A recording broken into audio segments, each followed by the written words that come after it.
What's up everyone, welcome back, or if you're new, welcome to 85 The Ride.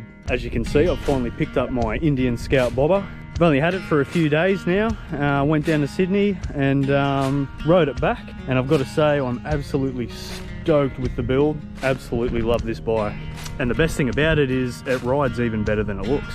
So I am just out here at Hez, the abandoned industrial estate. A few bikes and that riding around. As you can see, this place is a bit of a playground. I mean, if you haven't seen the episode, episode 2, it was the second video I put out. I do a little bit of a rundown on this place, sort of explain why it's abandoned, rah. So check that video out. Back to the bike. Obviously, it's a completely customized bike, so I'll start with going over a few of the modifications that we've done. Obviously, the tidy tail at the back there, swapped over to my black and gold plates. I changed the rear guard over to the black fender. Just a personal touch of mine I like to do to all my bikes. But the colour itself is absolutely amazing. I mean, this colour is, from what I've been told, the only one that's come through the dealership in Sydney. So it's a very rare colour. For some reason, no one's interested in getting it. I don't know why. A lot of people have had nothing but positive comments about it once they've seen it. But yeah, apparently no one's buying it. I was told by a bloke last night that there are a lot of locations in the US where this colour is just not available. You can't get this colour. So I think it's a very rare colour, and I absolutely love it. I like to stand out a little bit and be a little bit different to everyone else. Everyone likes running the blacked out Indians, but I like to be a little bit unique myself. I've got the higher bars on there as well, just so I sit a little bit straighter. I've got a bit of a bad back, so for anyone that's new to the channel, I've had a spinal fusion a couple years ago, which basically means I've got screws in my spine holding it together, and that's permanent. So comfort is an absolute must for me. I made sure I changed over to the Comfiest Seat, and this thing is very comfy, as the name says. Probably the comfiest seat I own.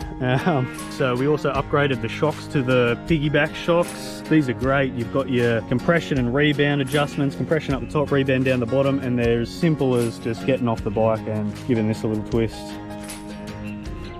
That easy. So heaps of adjustment in there, heaps of play. Just make sure if you do upgrade your shocks to this that you adjust both of them at the same time, and don't forget about the other shock. You'll be having a bit of an uncomfy ride in that case. Got the reduced foot pegs, again, just so I can take my ass off the seat if there's any nasty bumps and stuff coming up. They're only reduced, I think it was about 2 inches, so it's not much of a difference, but enough to get my butt off the seat just that little bit easier. And I'm not too sure, I believe they've also come up slightly in height, which is really good because it's given me that little bit of extra ground clearance, so when I lay the bike over, I'm not scraping the pegs as quick. And when I have this bike sitting next to my Honda Rebel, the foot pegs are definitely sitting higher than the Rebel's foot pegs, so got a little bit extra ground clearance than what I did on the Rebel. The upgraded exhaust sounds absolutely amazing. It's also got the upgraded air intake.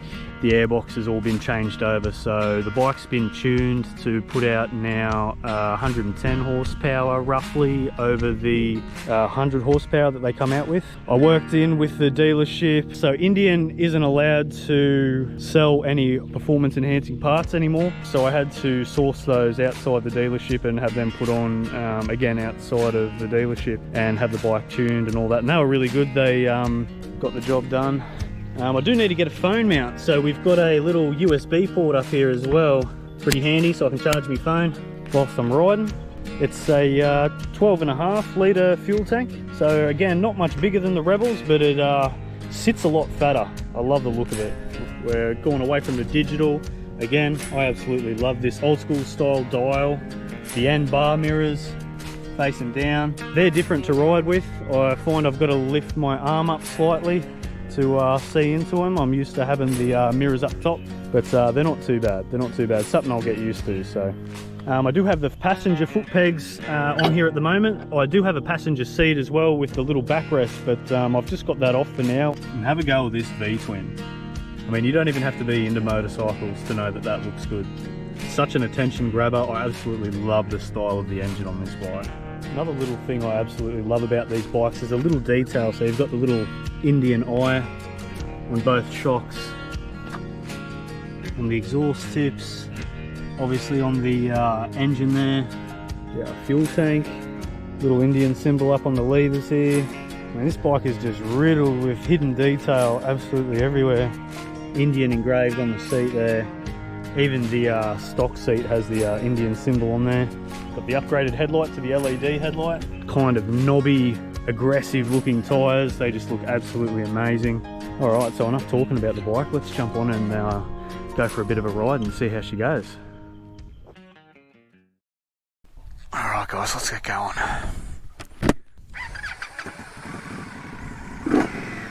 I'll probably do a separate video on the exhaust sound. Just got that deep rumble with those pipes and everything on there. I love it. Yes. Alright, let's get going. So we're lucky, like I said, we can have a little bit of fun out here. This is all like abandoned roads and stuff. Not public, so get into it a little bit.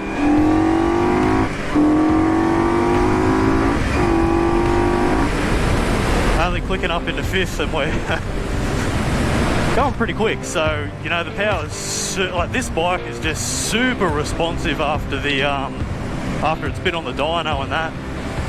Not that it isn't already coming out stock with 100 horsepower, and it's not hard to just absolutely crack that throttle. It's just unreal how quickly this thing gets up to speed. I think that bird just had a snake. Wow.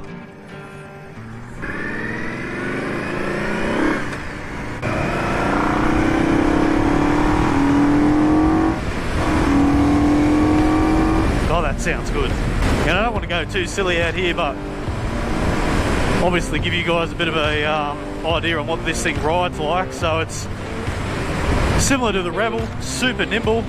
I'm very surprised on how easy this thing is to chuck around.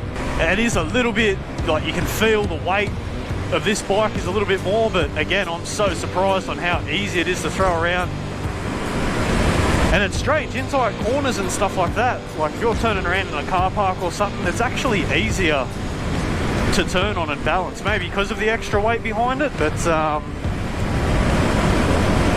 yeah, so this bump's actually pretty gnarly. Whoa. Might have bottomed out a little bit there actually.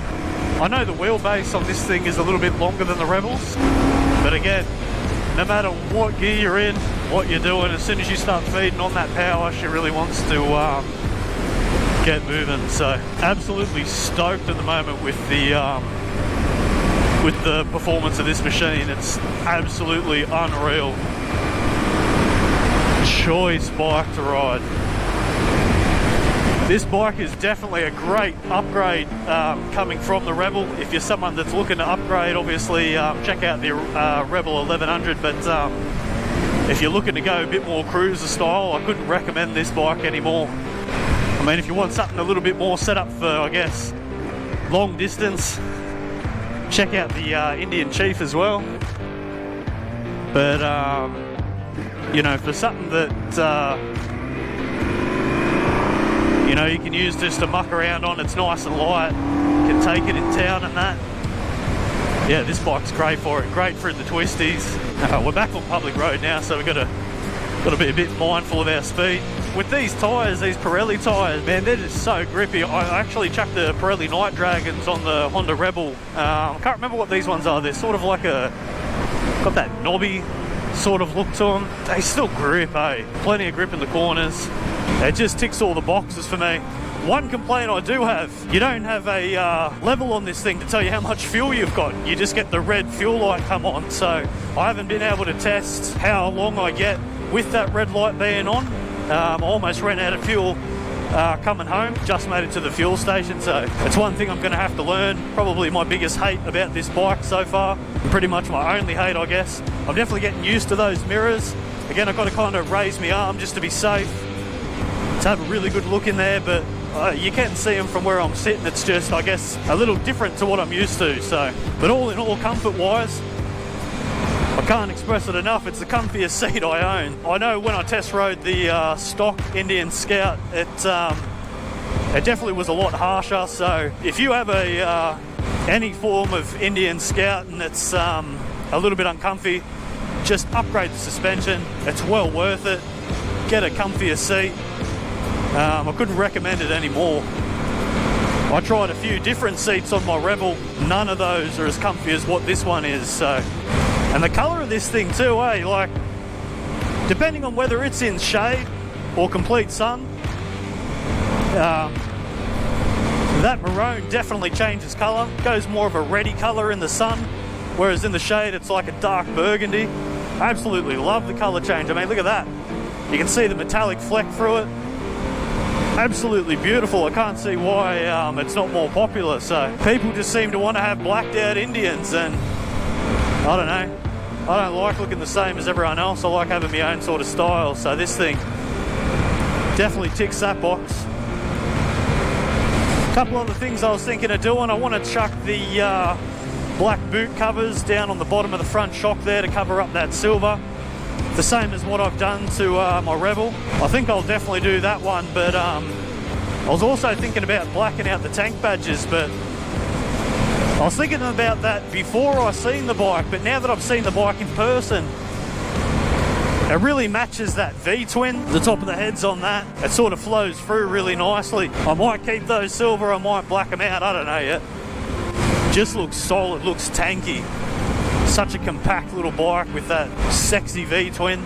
Oh, I love it, eh? Absolutely love it. So this was the bike that got me into cruises. This has been the dream bike. So to be able to get the bike and customise it to suit myself, you know, obviously I feel absolutely blessed.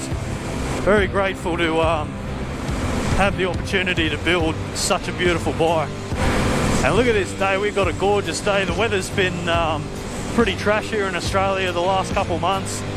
Heaps of flooding and stuff, which is still going on around Australia, but here in New South Wales and Newcastle, this has been the best weather we've had in a while. So right when I've picked up my bike, definitely have a little bit of luck on my side, touch wood. Righto guys, I think that about does it for the video. If you do want to support the channel, jump onto our merch store and grab yourself a little something. Everything goes back to support the channel. We do have a lot more ladies stuff coming out. A few of you have jumped on and said you want some more ladies stuff, so I'll be dropping some new designs soon. There's not much left at the moment. I think there's only like one item or so left in every design, so jump on quick. Stocks are pretty low and I'm not going to stock up for a little bit. So yeah, I hope you enjoyed the video guys, and as always, thanks heaps for watching, and stay safe. Cheers.